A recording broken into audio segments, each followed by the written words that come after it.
Cerca Teleeuropa sul tuo Play Store o Apple Store e scarica la nostra app. Erano 5 i nuclei di cure primarie in provincia di Cosenza, ne è rimasto solo uno. Gli ambulatori formati da gruppi di medici che offrivano assistenza ed esami strumentali stanno chiudendo i battenti operati dai debiti. L'ASPA di Cosenza ha sospeso i pagamenti e c'è un'inchiesta in corso, eppure il progetto sembrava funzionare al meglio. Gianluca Pasqua.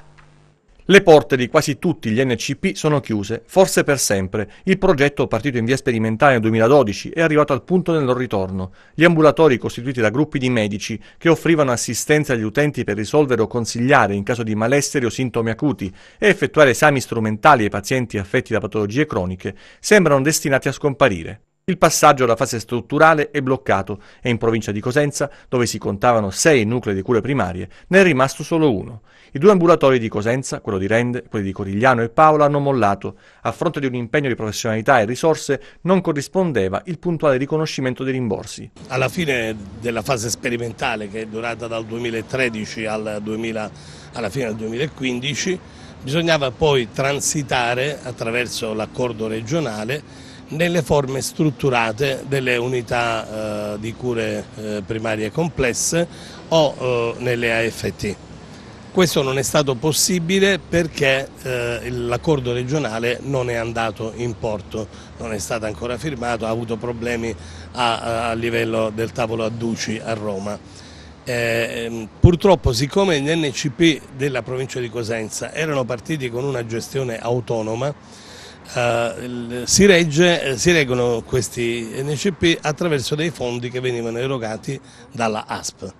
Questi fondi man mano sono venuti a mancare. Abbiamo provato a chiedere spiegazioni sullo stato dell'arte degli NCP e soprattutto sul futuro dell'azienda sanitaria, ma il direttore Mauro non ha rilasciato dichiarazioni in considerazione dell'inchiesta in corso sull'argomento. Intanto, come detto, c'è solo un NCP in funzione, quello di Montalto, che continua ad assicurare prestazioni agli utenti, circa 2.600 da inizio 2017.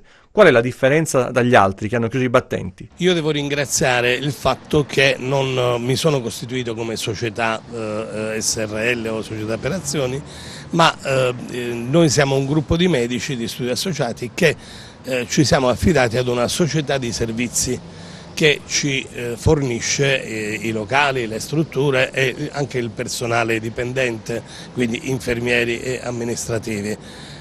La nostra società di servizi FDR ha creduto e crede ancora nella utilità di queste forme di aggregazione, questa forma di erogazione di salute e quindi diciamo, ci sta facendo credito nell'attesa che con l'approvazione del piano regionale e con l'atto aziendale già approvato noi transiteremo, così come detta il decreto regionale 76/2015, senza soluzione di continuità nelle nuove forme strutturate.